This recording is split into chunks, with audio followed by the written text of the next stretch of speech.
This is comedian Daryl Lennox making his debut on Mr. Media. Fantastic man, a medium pleasing voice to the ear, but still a nice guy. And here's a tip. You can try to get Mr. Media to do a sex tape and just sell the audio, and it might work. It probably won't.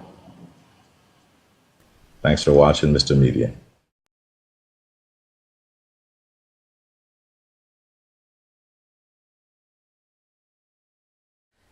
Today on Mr. Media, I'll talk to novelist Richard Doetsch. His latest thrilling adventure is The Thieves of Legend. It's his fourth story to feature the amazing Michael St. Pierre. Stick around. After reading a Doetsch book, I always feel empowered to climb the side of a building, break into a sealed vault, or impress the ladies with my knowledge of ancient treasures. Watch and learn, fellas. Watch and learn.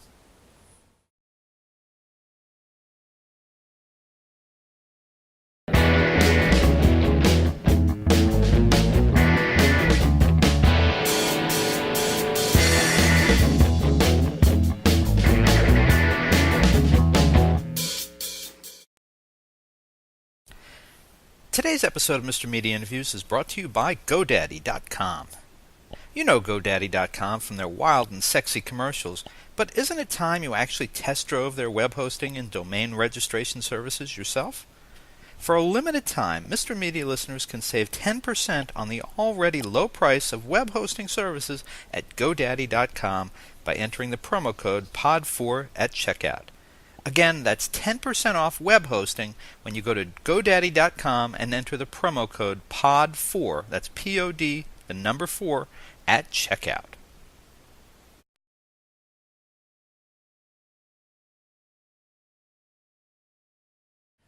Mr. Media is recorded live before a studio audience of Robert Ludlum, James Patterson, and Clive Cussler heroes who are dealing with the sad truth that they're simply not as cool as Michael St. Pierre. In the new media capital of the world, St. Petersburg, Florida.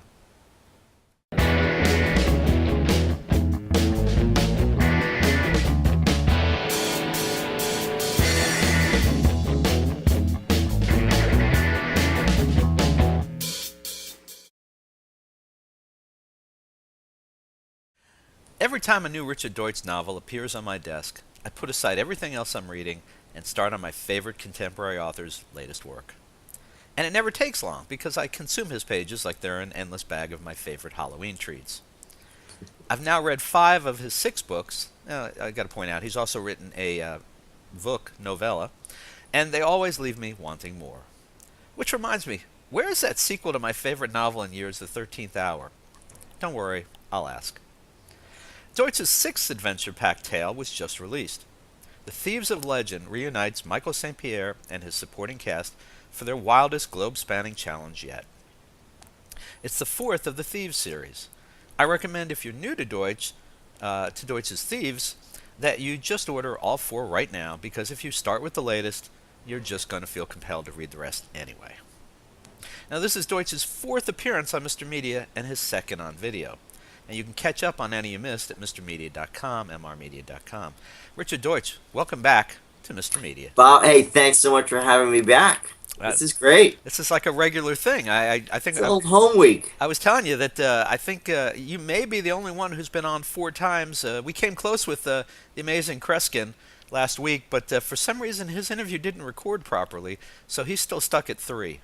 Oh, well, we're gonna have to remedy that, because I got to hear him. Yeah. Well, we'll get him back here just for you. And of course, I did have to point out to him, you know, if you knew it wasn't going to record, why did you do the interview that day? But anyway, so look, let's talk about you. I want you to lie to me and tell me that you personally visited at least a few of the locations where the Thieves of Legend is set.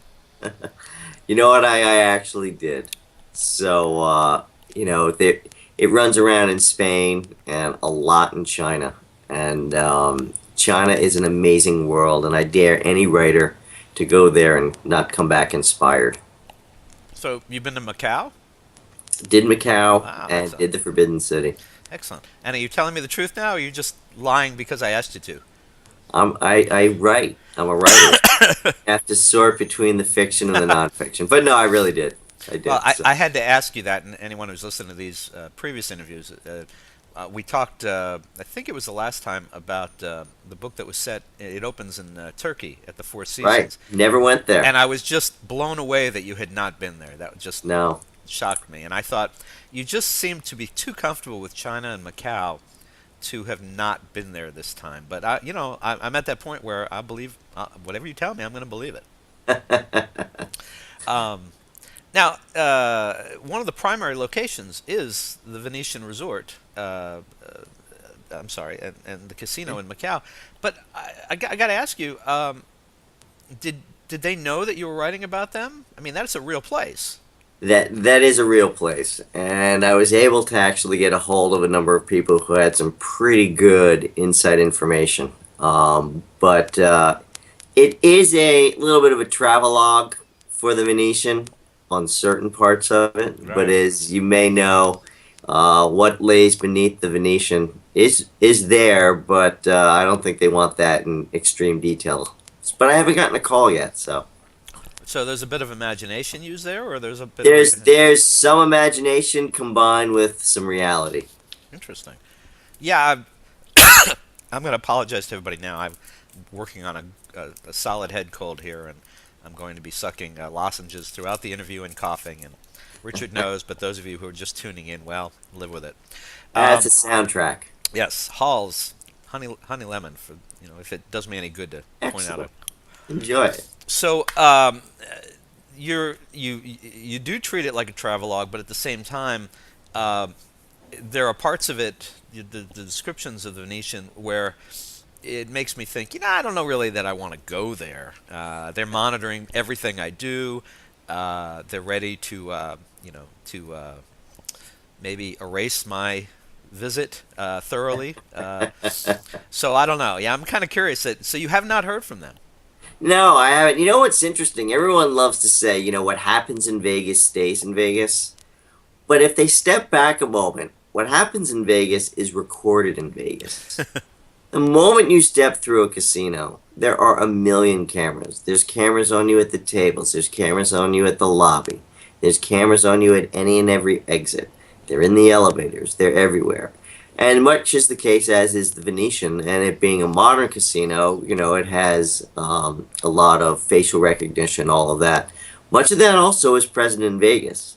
So all those people thinking that, what happens there, no one's going to know, it's actually recorded in Vegas. Something like this, is this vetted? Your attorney or the publisher, do they do they sort of vet what you've written here to make sure that you won't have a problem? I mean, these are some powerful business interests. Forget about the fact that in the book, it may be implied that they know how to take care of people that they don't care for, but I mean, just the fact that they may not appreciate their portrayal. They are, the way that it is set up, I think it's actually fine. It's in the same way that an Ocean's movie may, breach the Mirage or the MGM or anything like that. But hey, it'll be great publicity if I disappear. Yeah, but who will be my fifth-time guest? Well, we'll do that next, and then you can archive it, Oh, and I okay. can speak to from the grave. All right, fair enough. You just went all dark there. Sun's moving all over. All right, well, just be careful, okay? We like having you on here. That's kind of you. So this is what did I say? This is the fifth Michael St. Pierre, or the fourth? This is the fourth Michael St. Pierre book. So did you ever dream when you started that you would go this far, and how much farther can you go? No, it's funny. When I wrote this, it was the first thing I ever wrote, and I wrote it for myself, and it was the Thieves of Heaven. I never imagined a sequel. I never actually imagined writing another book. But when I did my deal with Random House, it was a 2-book deal. And I didn't realize that, and I looked, I was like, uh-oh. I'm going to have to come up with something else. And when I wrote The Thieves of Faith, the second one, I loved it. I had the best time doing that. And it just kind of snowballed, and, I ended up writing Thieves of Darkness and, Half Past Dawn, The 13th Hour, and I just found this passion. And even though I write these standalones, like my last one was Half Past Dawn, I still love going back to the Thieves series. It's like going home. It's like being with family, because I know those characters so well. And while so many of them are based off myself and friends and my wife, there's a familiarity that goes beyond that because so much of it comes out of my heart. Now, I'm going to tell you that I very specifically did not read the last 40 or 50 pages, Ah, so that I can't get in trouble giving anything away here at the that's end. nice. That happened with somebody a few weeks ago. I was doing a radio interview. This woman she's like just revealing stuff, and you knew she had spot read the book to kind of like be prepared on the interview and the radio. I was like, oh my God. And what do you say? You can't go, oops, you just, Yeah, I guess twisted this you out. just kind of blow past it and hope nobody was paying that much attention, I guess. Yeah. Yeah, no, I try to be careful, particularly with fiction. Non-fiction, it doesn't really seem to matter. They don't seem Yeah. to mind if I give away the ending. No. But But yeah, the last 50 pages, really fast roller coaster, and not just in action and heart and thrills and all of that, but it's pretty twisty. So I yeah, hope you enjoyed the last 50. I'm sure that I will. I'm just sorry that we've been bouncing around for 2 weeks trying to get this interview done, and I've had to wait this long. Sorry about You're that. killing me here, Richard. You're killing me. We should point out that you were affected by the superstorm Sandy and had no internet, and other things were affected, and so we're just kind of catching up here from that. So Yeah, okay. since I brought it up now, so everybody's fine at your place. Everybody's great. It's what's happened out in Far Rockaway and in New Jersey and the coastline of Connecticut and Long Island. They were just devastated. We had utility problems, but that's, in the whole scheme of things, big deal. They really got slammed. And as you know, I used to do a lot of work down in Florida, so it wasn't a shock to me, but it was really rocked a lot of people's worlds. Not something you were expecting in the New York metropolitan. No. And in fact, I'm going to tonight, there's the 12-12-12 concert at Madison Square Garden that my wife and I are going to. So that's, huge relief effort, but with some just great artists. So it should be a lot of fun. Are you going to be up on stage playing an instrument? But it's very possible. Watch on, all over the place. So, coming back to the books, so now you're 4 books in. At this point, can you ever imagine ending the series? I can't. The great thing about the books is, well, each of my characters grows and develops and ages a little. The aging factor is much slower, and which is a great thing. You don't have to pull them up into their 40s or 50s or 60s. You can kind of leave them hovering at the right age. And, interesting, sidebar. So often you don't say the age of characters. And, as soon as somebody says, well, Johnny walked in a room, he just turned 21, you're seeing a 21-year-old. But nobody can actually say how old Michael St. Pierre is. Nobody will say how old Casey Ryan is, or, Simon Bellatori. They're I allow people to imagine them at whatever age they see them. And I think that's more engaging for the reader, because when you read a book, so often, you're seeing the story through the character's eyes, and you're imagining yourself in that vein. And it allows you to fill the character in, how you would see them. Well, plus the more we get to know these characters, the more interest we have in their backstory. KC, you've explored it fairly thoroughly, and her background in London and her sister and her mother and all that kind of thing. But you'll always have the option of going back, and telling more stories about Michael and Simon, or Michael and Yeah. So I guess it could go on quite a long time. Yeah, it could. There's a lot of time and a lot of years to fill in. So Now, wasn't there a movie of some kind? there is. It's funny. We were roaring along with 20th Century Fox on the Thieves of Heaven, and with regime changes and everything else, we've shifted to the Thieves of Darkness. We just thought that would be a better starting point. And I've actually on this, I've written a screenplay with a gentleman, Shane Salerno. He just came off of Savages. He did Armageddon. He's got a great body of work, Hawaii Five-0. And we wrote the screenplay together, and it came out fantastic. I'm So we're imagining a gonna lot have of to shit do that. blowing up. Yeah, lots of stuff. Boom. So, but the 13th Hour is moving very quickly towards the screen. It's funny that was written, later, and that'll get there first. Well, that's the update we were all looking for. So, has that gone into production yet? That'll probably go into production in March. Oh, We actually recast. It's so interesting the way that Hollywood works.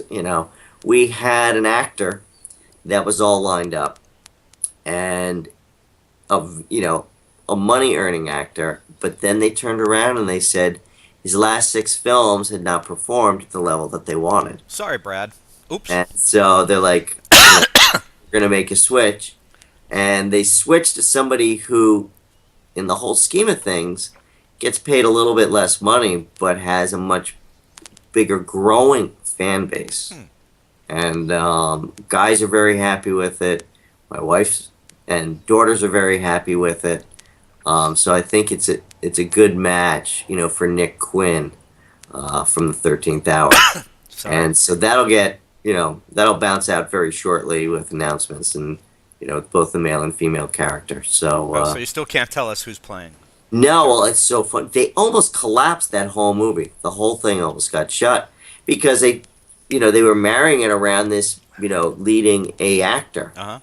And if people look at past interviews, they'll see who it is because I have spoken about it. But I don't think it's right to say now that the person was replaced because he's Quick, a everybody, good guy. go check it out. Look it up right now. Yeah.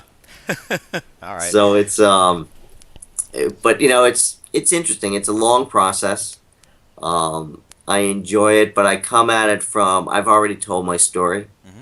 The story of the 13th Hour is out there. The Thieves of Darkness is out there, so people can, see it the way I directed it. Right.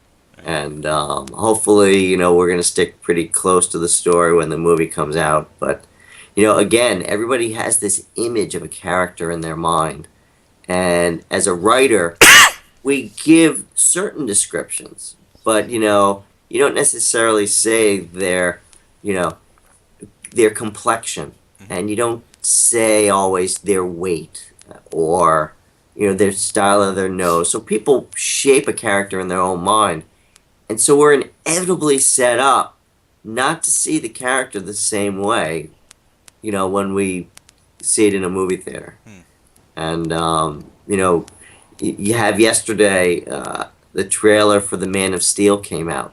Saw that. And it looks fantastic. But you've got some people saying, oh, that's not what Superman looks like. Right. Well, Superman's been drawn so many different ways in comic books, and people have a certain image in their mind. They may have Christopher Reeve, but that puts them in a certain time period. Or Brandon Routh, in another time period. Or Smallville. But if you're from the 40s or 50s, and you watch Superman on TV, that's your image. So we all build it in mind, and when we get to the theater, it's not always matching to the book, so we got to kind of let go a little. I noticed in the trailer that they were careful to let you see him with a beard, which I thought that's a very interesting image of Superman with a beard. Very dark hair, dark beard. Yeah. Yeah. Yeah, it's... We'll see. Yeah, well, it's funny. When people are saying, Superman can have a beard, how can he shave? All right, and this is a little bit of my comic book geek past, but he does shave, and they've showed it. And he has a very unique way of doing it, and it works very well for him. So, Boy, I'm really sorry about the coughing, Richard. hey, that's okay. It gives a good break. It's like a rhythm. Give you a chance to catch your breath. So where are we in the 13th Hour sequel? That must be close to press, no? The whole thing is done. We've just got to figure out when we're going to slot it in. Oh. It came out great, too. It's like... Bastard, stop teasing me. I know. I'm very, very, very happy with it. Well, what's the timetable now for the next couple of books? Well, I've got a book called Sacred. It looks like that'll come out in the summertime. Okay. I have another Michael St. Pierre book that's written. I have the 13th Hour that's written. I have actually completed three screenplays that two of them are in negotiation to purchase. The other one I'm holding off putting it out there because, as you know, I wrote all these ideas, and I'm a realist. They're not all going to get out there by book. It's just you can't put a book out every 3 months unless you're James Patterson, and I am no James Patterson. So it's a great avenue for me to continue to get the stories out there. The biggest difference between you and James Patterson is you're still writing your own books. This is true. This is true. That's about it. I mean, he could No put out problem. 7 books a year, but he's, who's writing them? It's not. Right? Yeah, he does. He does the outline, and Could be me for all you know. I mean, Yeah. Hey, listen, you're a good writer. You could do that. James, call me.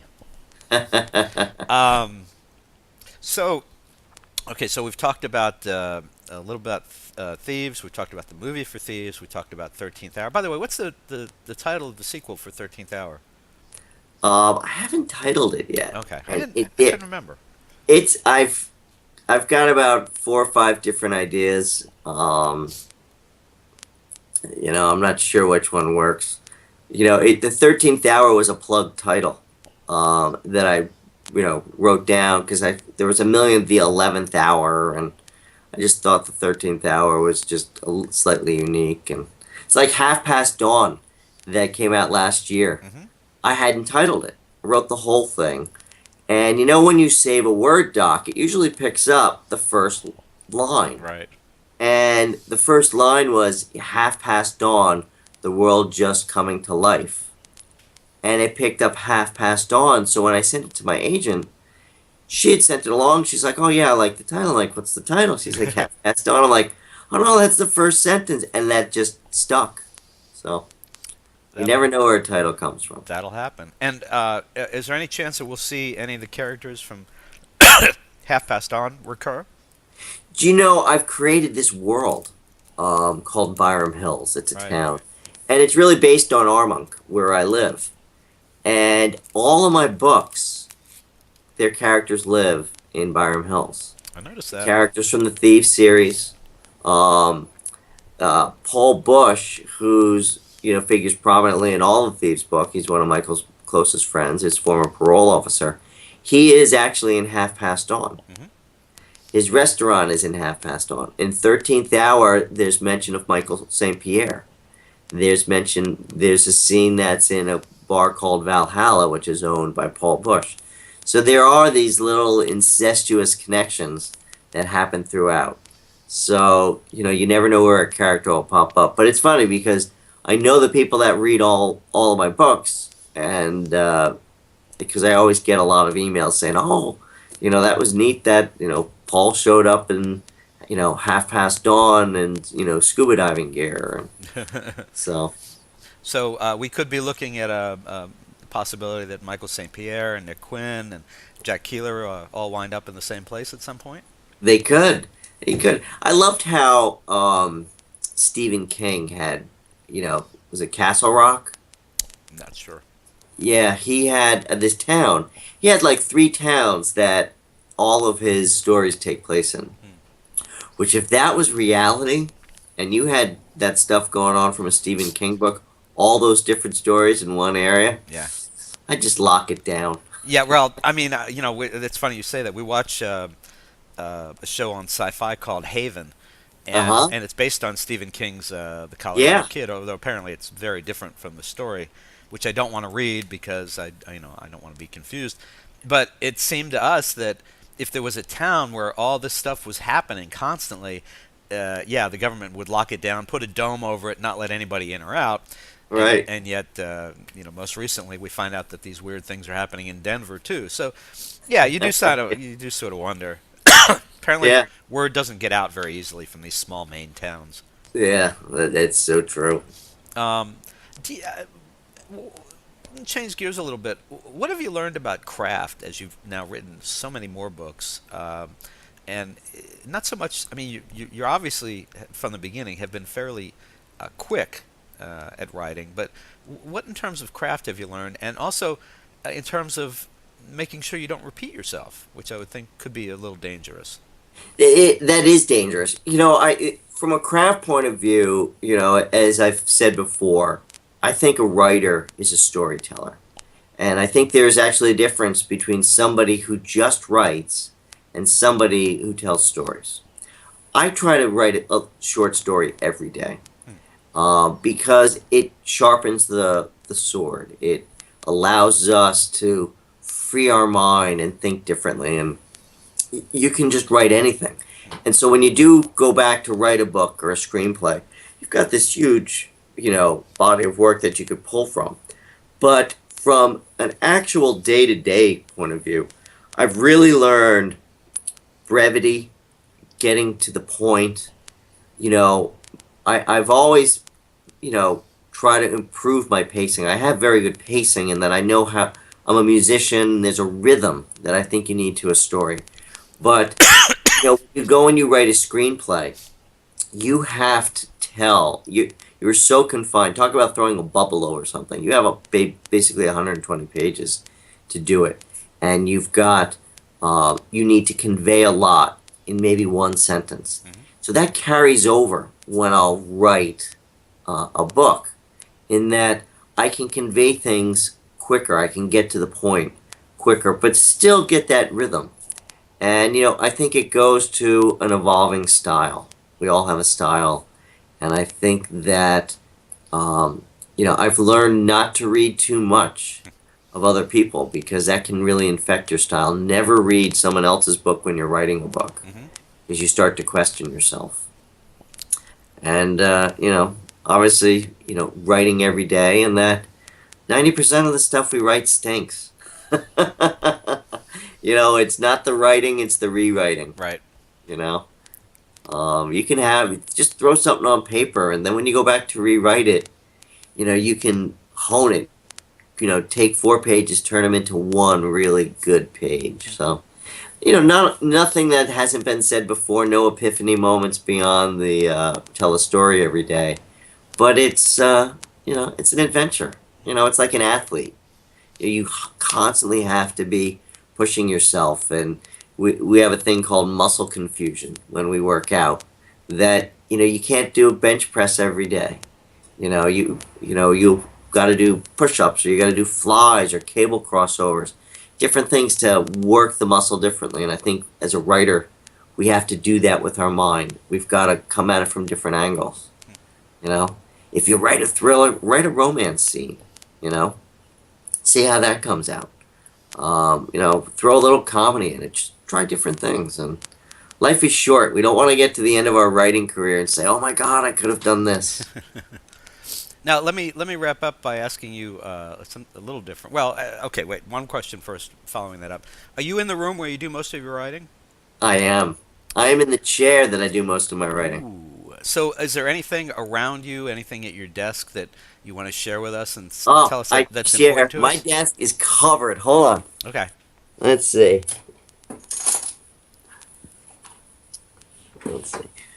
First, we have alligator heads, piranhas. All right.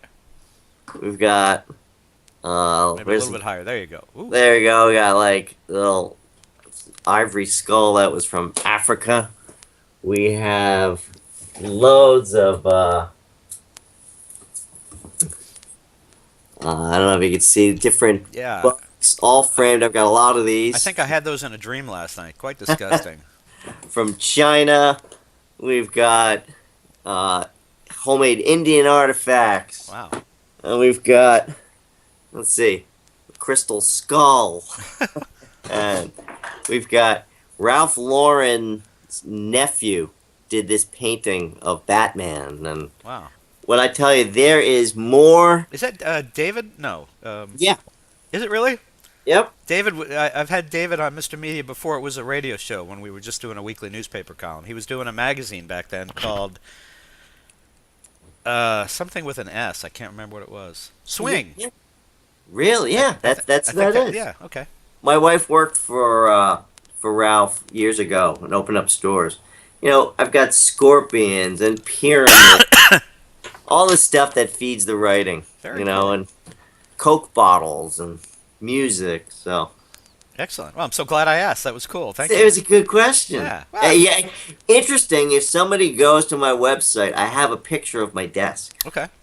somewhere in there. Well, I just figured since we got you there at your workspace, we might as well see what we can learn about it. Yeah, all types of tchotchkes. All right. So the last thing I want to ask you is, you are known as a bit of an adrenaline junkie yourself, which of course is where some of your characters get it from.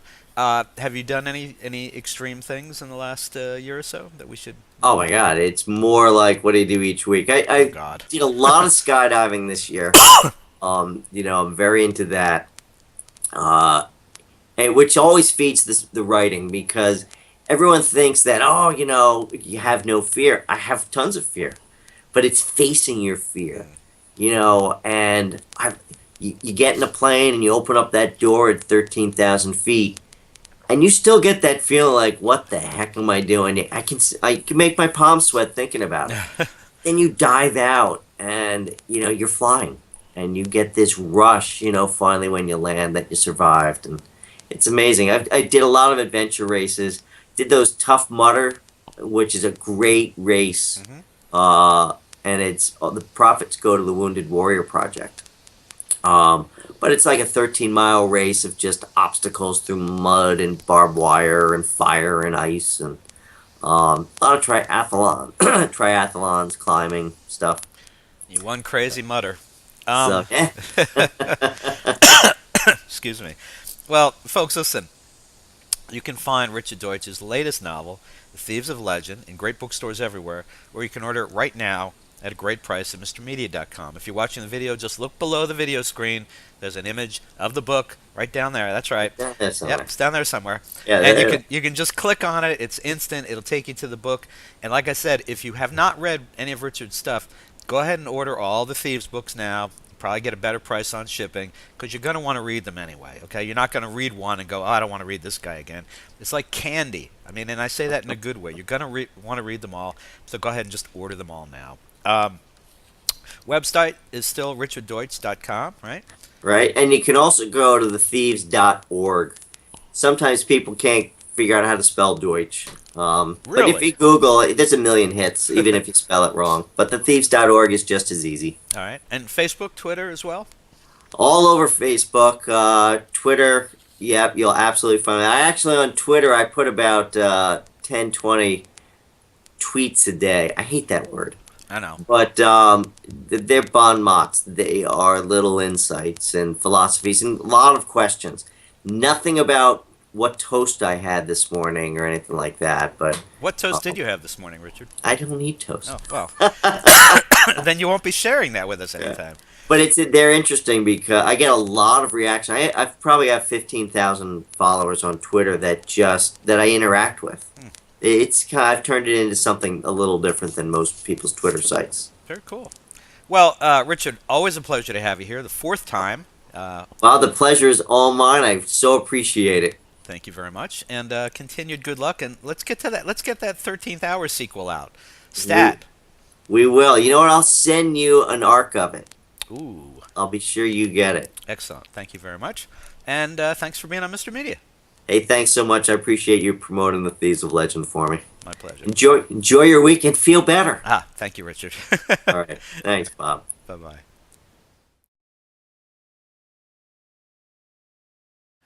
You can see and hear almost 1,000 Mr. Media interviews by visiting our main site, mrmedia.com, mrmedia.com. Or check out the more than 200 video interviews on the Mr. Media radio site on YouTube. And I'd sure appreciate if you'd show some love from Mr. Media's advertisers, including Stitcher. Apple named Stitcher a top 5 news app of 2011. It's a free mobile app for your smartphone or tablet that lets you listen to your favorite shows and discover the best of news, entertainment, and sports on demand. You can listen whenever you want to more than 5,000 shows, get customized recommendations, and discover what your friends are listening to. My own list of Stitcher favorites is pretty eclectic. I start my day with an hour of MSNBC's Morning Joe with Joe Scarborough and Mika Brzezinski. Then it's the latest 2-minute update from the Onion News Network. After that, I'll listen to WTF with Mark Maron, Here's the Thing with Alec Baldwin, HBO's Real Time with Bill Maher, and excerpts from E's Chelsea Lately and The Soup with Joel McHale. Also in regular rotation on my Stitcher playlist, the BS Report with ESPN's Bill Simmons, the TechCrunch Headlines, and the Don Geronimo Show. The latest episodes of each show, whether originating from broadcasts, cable TV, radio syndication, or podcasts, are continuously updated. Stitcher is a free app for your iPhone, iPad, Kindle, Fire, BlackBerry, Droid, and more. And show your support of Mr. Media by getting, did I mention it's free? The app at stitcher.com/MrMedia. That's stitcher.com/MRmedia. Stitcher Smart Radio, the smarter way to listen to radio. We're also supported by Audible. Check out Audible's 30-day trial membership and download the audiobook version of the book everyone's been talking about, 50 Shades of Grey by E.L. James. Sign up for your free trial today at audible.com/radio. Again, audibletrial.com/radio. And finally, if you need a disc jockey for a wedding, bar mitzvah, corporate event, or just a big old party, please consider calling 1-800-DIAL-DJs, the party authority for all your party entertainment needs. You can call 1-800-DIAL-DJs or go to their website, 1-800-DIAL-DJs.com, and tell them Mr. Media sent you. And thanks for listening.